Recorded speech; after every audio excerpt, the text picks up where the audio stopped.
Il flauto è uno strumento musicale appartenente alla famiglia dei legni.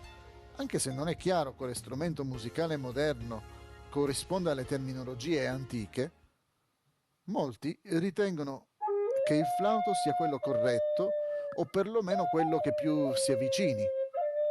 Per esempio, in ebraico si dice chalil, mentre in greco aulos. La radice ebraica da cui si ritiene derivi chalil significa perforare e potrebbe riferirsi al processo utilizzato per realizzare un semplice flauto, vale a dire perforare il centro di una sezione di canna, di osso o di avorio e quindi forare a intervalli predeterminati.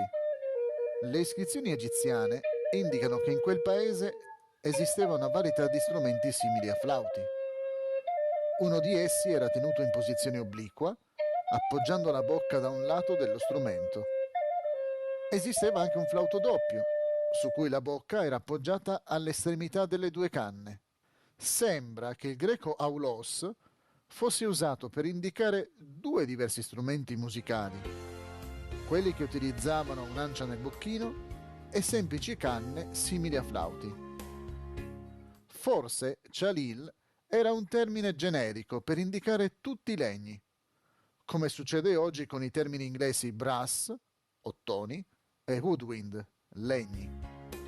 Ma nell'ebraico moderno, chalil è applicato esclusivamente al flauto.